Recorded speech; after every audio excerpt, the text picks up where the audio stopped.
What's up, guys? How's the rank climb treating you?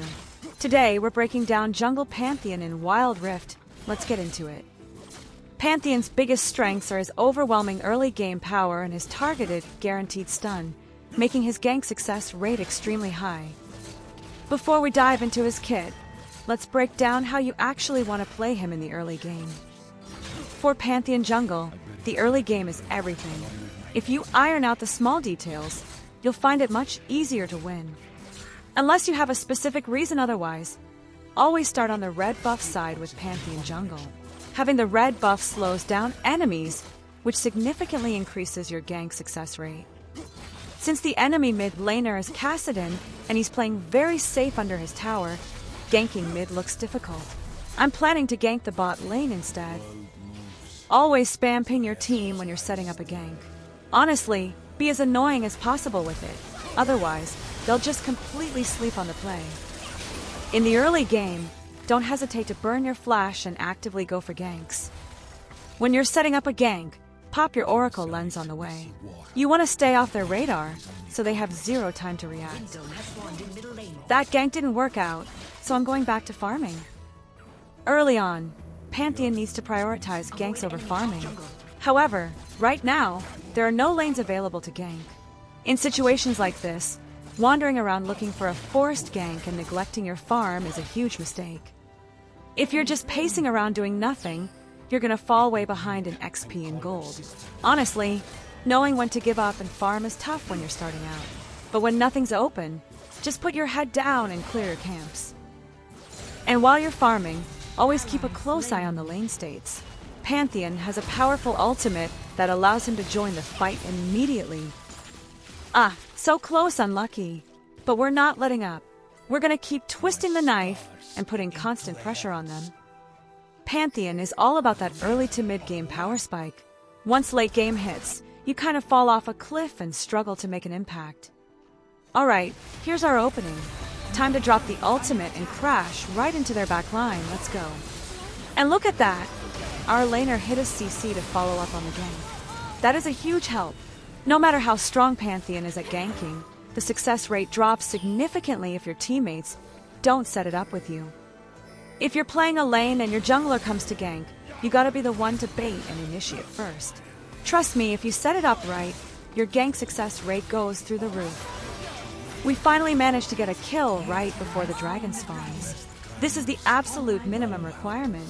If we don't get a kill and die before the dragon, Pantheon will quickly fall off and become a burden to the team. Pantheon is a champion who snowballs hard once he gets some kills.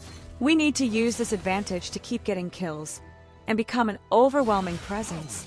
And we must close out the game before the late game comes and we fall off. Pantheon's passive, Mortal Will, empowers his next skill after casting 5 spells or basic attacks. Using his ultimate immediately maxes out his stacks to 5. The strength of Pantheon comes down to how efficiently you can use these empowered skills. Whether you're clearing camps or setting up a gank, it's a golden rule to always max out your stacks to 5 beforehand. Whoa, that guy is super low. Time to dive this turret and secure that bag. No way we let him walk away with that health. Did you guys see that? That is what Pantheon is all about. We just dove 2 enemies under tower, sent them both to the gray screen, and walked away clean. Absolutely effortless.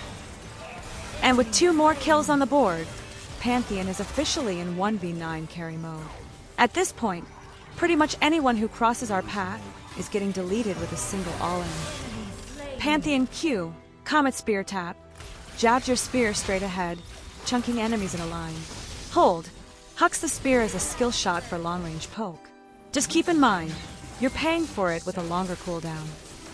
When the enemy's health is below a certain threshold, it deals a critical strike, making it extremely powerful for securing kills. Pantheon's W, Shield Vault Normal Effect, dashes to a target enemy, dealing physical damage and stunning them for 1 second. Empowered Effect, after the stun, his next basic attack instantly transforms into a 3-hit combo. It's a targeted stun, meaning you can lock down an enemy with just the press of a button. It's a guaranteed stun that even renders the enemy's flash useless. It's point and click, so it literally never misses, which is completely unfair. That W skill right there is the sole reason why Pantheon's ganks are so insanely reliable. Pantheon's Aegis Assault raises a shield to block all damage coming from the targeted direction. It's an excellent defensive tool to negate enemy burst damage or turret shots. Also, when used in its empowered state, it grants a 60% movement speed boost for 2.5 seconds, making it useful as a gap closer when enemies try to create distance.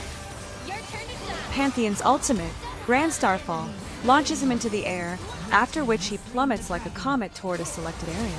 He deals damage and slows enemies along his path, and upon landing, his passive stacks immediately reach the maximum.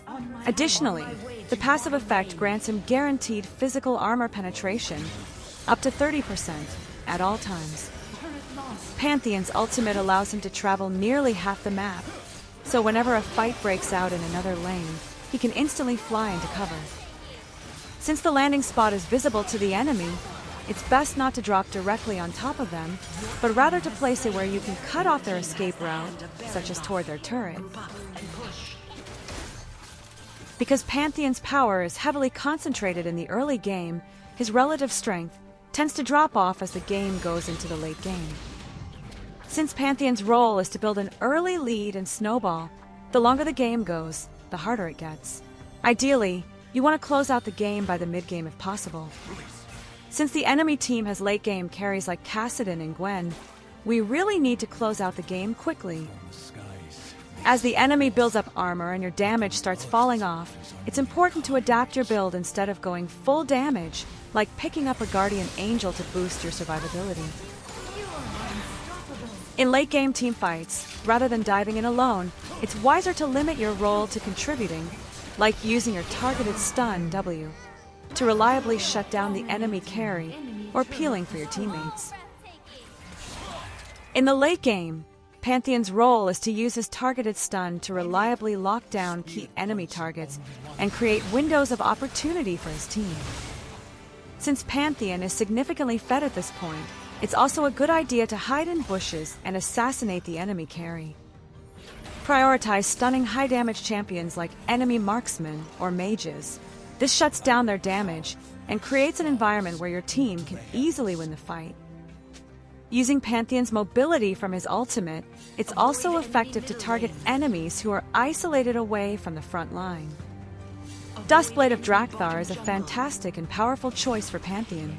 It is typically built when you want to maximize Pantheon's core strength, his early game one-shot burst capability. Duskblade's passive, Night Stalker, adds bonus physical damage to your first basic attack against an enemy champion. Pantheon's empowered W lets him leap, stun, and immediately follow up with a fast 3-hit attack, which counts as basic attacks. This guarantees that Duskblade's bonus damage triggers 100% of the time right upon the stun, allowing you to instantly melt the enemy's HP. The initial attack applies a 99% slow for 0.35 seconds. Because the super strong slow hits right as Pantheon's 1-second stun wears off, the enemy doesn't even have time to use flash or a dash, allowing you to reliably land your Q spear shot. Getting a kill or an assist instantly resets Duskblade's 10-second cooldown. Because of this, after catching and taking down the first enemy in a team fight, you can immediately go for high damage and a 99% slow on a second target. Yuma's Ghost Blade significantly increases your movement speed when roaming around the map. On the other hand, Duskblade is purely focused on combat and damage, so it falls a bit behind in jungle clear speed and how fast you can rush to lanes. I went with First Strike as my main rune this time, but it's not very good. In a recent patch, many runes got heavily nerfed, and First Strike's damage and gold generation have been drastically reduced. Going with something safe like Phase Rush or Electrocute might be a better choice. Now, let's bait the enemy and lure them out near Baron. Fighting them here gives us a much higher chance of winning compared to fighting inside their base.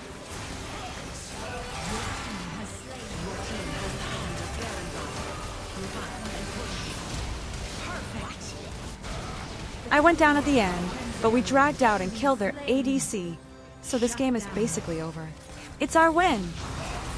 And that's the Pantheon JG breakdown. If you're looking to completely take over and blow the game wide open during the first 10 minutes, Pantheon JG is 100% the pick. When the enemy main carries lack dashes or have very weak early games, it's the absolute best chance to pick Pantheon.